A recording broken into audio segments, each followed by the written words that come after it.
الشيطان الرجيم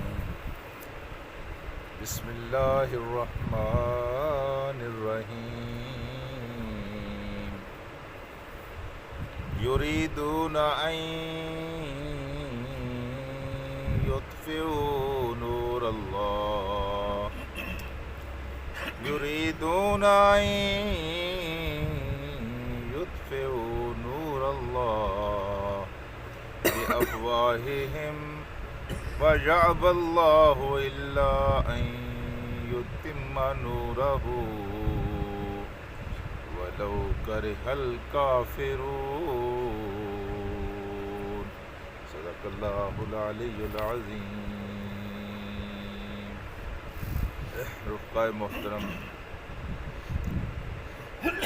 یہ چاہتے ہیں کہ ان یطفئوا نور اللہ، اللہ کے نور کو بجھا دیں، بافواہہم، اپنے منہ کی پھونکوں سے۔ یطفئوا کا معنی ہے کسی چیز کو پھونکے مار کر بجھا دینا۔ بالعموم چراغ کو پھونکے مار کر بجھایا جاتا ہے۔ اور یہاں ایک دلچسپ قصہ مفسرین نے لکھا ہے کہ ایک پرشین، ایک فارسی تھے جن کو شوق ہوا کہ وہ عربی سیکھیں، چنانچہ انہوں نے عربی سیکھنے کے لیے عرب قبائل کا رخ کیا اور وہاں جا کر انہوں نے 20 سال گزارے، اور 20 سال گزارنے کے بعد اس نے اتنا کمال اور مہارت حاصل کی کہ وہ عرب لغت کے امام بن گئے۔ عربی زبان میں اگر چراغ کو بجھانا ہو تو کہا جاتا ہے کہ چراغ میں کش، چراغ کو قتل کر دو۔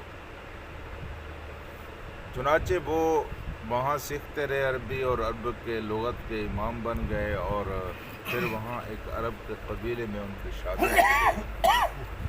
شادی کے بعد جب وہ اپنی بیوی کو لے کر گھر گئے اور انہوں نے چراغ کو بجھانا چاہا تو انہوں نے اپنی بیوی سے کہا کہ اقتلوا الچراغ اقتلوا السراج، یہ دیا جو ہے اس کو قتل کر دو۔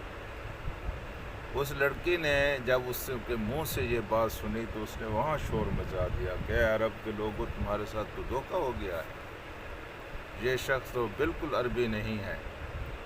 یعنی اتنا وہ پاس رکھتے تھے اپنی زبان کا اور اپنے خیال کا کہ اقتلوا السراج یعنی چراغ کو قتل کر دو، یہ تو پرشین لوگ کہا کرتے ہیں، عربوں کا کیا کام کہ وہ اس طرح کے لغت استعمال کریں۔ چنانچہ سارے عربی اکٹھے ہو گئے اور انہوں نے اس شخص کو ذرا مارا پیٹا اور اس سے تحقیق کی تو اس نے کہا کہ فی الواقع میں پرشین ہوں اور میری اصل عربی نہیں ہے۔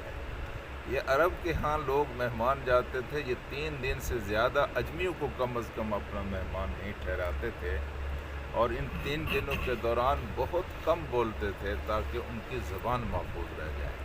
یہ اپنی زبان کی اس قدر حفاظت کیا کرتے تھے۔ تو عربی زبان میں دراصل پھونکے مار کر کسی چیز کو بجھا دینا جب ہو تو کہتے ہیں ان یطفئوا۔ یہ چاہتے ہیں، کون چاہتے ہیں؟ یہ اندھیروں کے وارث، اندھیروں کے محافظ، اندھیروں کے مالک چاہتے ہیں۔ اندھیرا کفر ہے جی، روشنی اسلام ہے جی، اندھیرا شرک ہے، روشنی اللہ کی توحید ہے جی، روشنی اللہ تعالیٰ ہے، اور اللہ کے مخالف جتنے بھی لوگ ہیں وہ سارے کے سارے اندھیرے ہیں۔ تو یہ چاہتے ہیں کہ کیا کریں؟ یریدون، چاہتے ہیں، ان یطفئوا، کہ پھونکے مار کر بجھا دیں نور اللہ، اللہ کے نور کو، اللہ کے نور کو پھونکے مار کر بجھا دیں، بافواہہم، اپنے منہ کی پھونکوں سے بجھا دیں۔ اور یابا، اللہ نے انکار کر دیا ہے۔ یابا کا معنی ہے انکار کرنا، ابا واستکبرا، وہ شیطان نے انکار کیا اور اس نے تکبر کیا۔ یا ابا، اللہ نے انکار کر دیا ہے۔ کس چیز سے انکار کر دیا ہے؟ اللہ نے انکار کر دیا ہے کہ اس طرح میرا نور نہیں بجھے گا، تم جتنا اس کو دباؤ گے یہ اتنا ہی ابھرے گا، تم جتنی پابندیاں لگاؤ گے یہ اتنا ہی پھیلے گا، تم جتنا اس نور کو روکنے کی کوشش کرو گے یہ نور رک نہیں سکے گا۔ یہ اللہ تعالیٰ نے یہ فیصلہ فرمایا ہے کہ یا واللہ اللہ نے انکار کر دیا ہے الا ان یتم نورہ، مگر اللہ تعالیٰ چاہتا ہے کہ وہ اپنے نور کو تمام کرے، اپنے نور کو مکمل کرے۔ اس کا ایک مطلب تو یہ ہے کہ اللہ یہ چاہتا ہے کہ اس کی زمین پر اس کے جتنے بندے ہیں وہ روشنی میں زندگی گزاریں اور روشنی اسلام کو پوری دنیا پر اللہ کا دین پھیلے۔ اللہ یہ چاہتا ہے پوری دنیا کے اوپر خدا کا دین اپنی ساری برکتوں کے ساتھ ظہور پذیر ہو۔ ایک بات ذہن میں رکھیں، آپ نے کبھی گھڑی کو دیکھا ہو، گھڑی کے سارے پرزے جب تک صحیح کام نہ کر رہے ہوں گھڑی پر وقت کی برکت ظاہر نہیں ہوتی۔ ایک چابی، ایک گراری، ایک چھوٹا سا کیل جو اس کے اندر لگا ہوا ہوتا ہے، اگر اس میں وہ بھی نہ ہو تو گھڑی وقت پر پوری گھڑی ہوتی ہے، دیکھنے کو پورا گھنٹہ ہوتا ہے، گھڑی ہوتی ہے، لیکن وہ وقت ظاہر نہیں ہوتی۔ وقت ظاہر تب ہوتا ہے جب اس کے سارے پرزے صحیح کام کر رہے ہوں اور سارے پرزے اس میں لگے ہوئے۔ دین اسلام کی حقیقی برکتیں اس وقت ظاہر ہوتی ہیں جب دین اسلام پورے کا پورا نافذ ہو، پورے کا پورا، پھر اللہ تعالیٰ کی رحمتیں اور برکتیں زمین سے اگل پڑتی ہیں اور آسمان انسانوں کے اوپر اللہ تعالیٰ کی رحمتوں کو برستا ہوا دیکھتا ہے۔ ہاں جی، یہ پوری کی پوری برکتیں اس وقت اللہ تعالیٰ چاہتا ہے کہ میرا پورا دین نافذ ہو، میرا پورا دین مکمل ہو۔ اللہ تعالیٰ چاہتا ہے کہ اس نور کو مکمل کر دے۔ وَلَوْ كَرِهَ الْمُشْرِكُونَ، اگرچہ مشرکوں کو یہ کتنا ہی ناگوار ہو، یہ کام ہو کے رہے گا۔ ہاں جی، سپر طاقتیں ہوں، دنیا کا پورا کفر ہو، اکٹھا ہو کر اگر وہ چاہتا ہے کہ دین اسلام کا چراغ بجھ جائے تو یہ بجھنے والا نہیں ہے۔ نور خدا ہے کفر کی حرکت پہ خندہ زن، پھونکوں سے یہ چراغ بجھایا نہ جائے گا۔ نور خدا، اللہ کا نور، کفر کی ان حرکتوں پہ کہے مار رہا ہے۔ خندہ زن کا معنی ہے کہے مار رہا ہے، ہنس رہا ہے کہ اللہ پھونکوں سے یہ چراغ بجھایا نہ جائے گا۔ یہ نور اسلام کا جو چراغ ہے یہ اس کو پھونکوں سے نہیں، ساری کائنات کے لوگ سورج کی طرف منہ کر کے پھونکے مارنا شروع کر دیں تو کیا سمجھتے ہیں آپ کہ ان کی پھونکوں سے سورج بجھ جائے گا؟ نہیں بجھے گا۔ میرے ہاتھ میں چراغ ہے اور میں دور کھڑا ہوں، آپ اتنا دور، اب سارے لوگ پھونکے مارتے رہیں، وہ چراغ آپ کی پھونکوں سے نہیں بجھے گا۔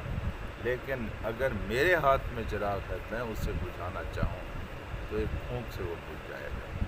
اس مثال کو اس طرح سمجھیں کہ یہ چراغ اب مسلمانوں کے ہاتھ میں ہے۔ مسلمان اگر اس چراغ کو بجھانا چاہتے ہیں اپنی بے عملی اور بد عملی کی وجہ سے، اپنے برے عقیدے کی وجہ سے، اپنے بد کرداری کی وجہ سے، تو ان سے تو خطرہ ہو سکتا ہے۔ اگر کفر اس چراغ کو بجھانا چاہتا ہے تو اس کی غلط فہمی ہے کہ یہ چراغ ان سے نہیں بجھے گا۔ بہت غریب لوگ، بہت کمزور لوگ، بہت کم من فئۃ قلیلۃ، کتنے چھوٹے گروہ ہیں جن کو اللہ تعالیٰ نے بڑے بڑے گروہوں پر غلبہ عطا کیا ہے۔ بہت بے وسیلہ لوگ، کمزور لوگ، چیتھڑے پہننے والے لوگ، زمین پر بیٹھنے والے لوگ کبھی کبھی اٹھ کھڑے ہوں گے اور بادشاہوں کے تخت الٹ دیں گے، ان کا غرور خاک میں ملا کر رکھ دیں گے، اور یہ معجزے تو 14ویں صدی میں لوگوں نے آ کر دیکھ لیے ہیں۔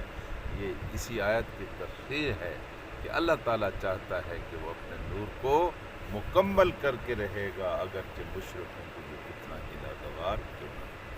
اللہم صلی علی سیدنا و مولانا